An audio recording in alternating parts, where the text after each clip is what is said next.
meydan hərəkatına əgər bu hərəkatın üzvlərinin dili ilə qiymət verilsə, hər şey xəmir aşı kimi qarışacaq, ağız deyəni qulaq eşitməyəcək və efir qovğaları, mübahisələri, şantajları başlayacaq.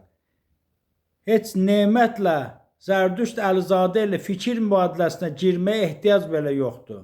Meydanda baş verənlər kənardan yaxşı görünür, müşahidə olunurdu ki, belə şəxslər əsas söz sahibləri olmalıdırlar.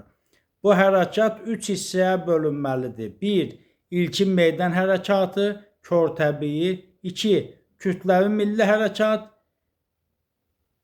idarəli. 3. Bu hərəkatın son dövrləri fəaliyyətdə, müstəqilliyə gedən yol.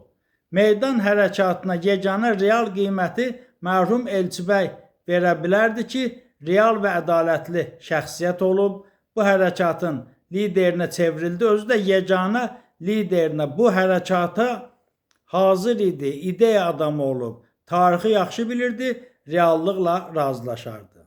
Bəziləri onun prezident seçilməsinə qarşı çıxırdılar. İndi də belə sərsəm fikirlər səslənir. Prezident digəri olub, o ağsaqqallıq etsin. Belə bir müasir dövlət quruluşu da o vaxtlar yox idi. Əksər qüvvələr onu eşidirdilər ki, müstəqillik onun dövründə formalaşdı.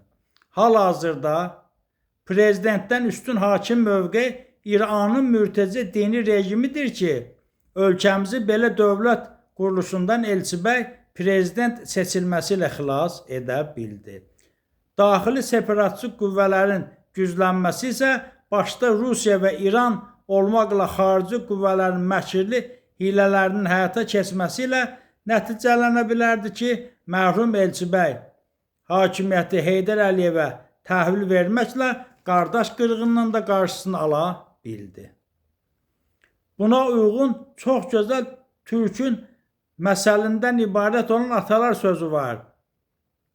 Pyordnut eləyənin qabağına sirat eləməsin, həyası olmaz.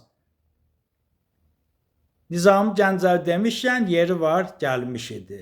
Lakin lələm demişkən Patomiskaju Mecdunami Rus dilində Pyordnut və sirat sözləri işləndiyi üçün yeri deyildi.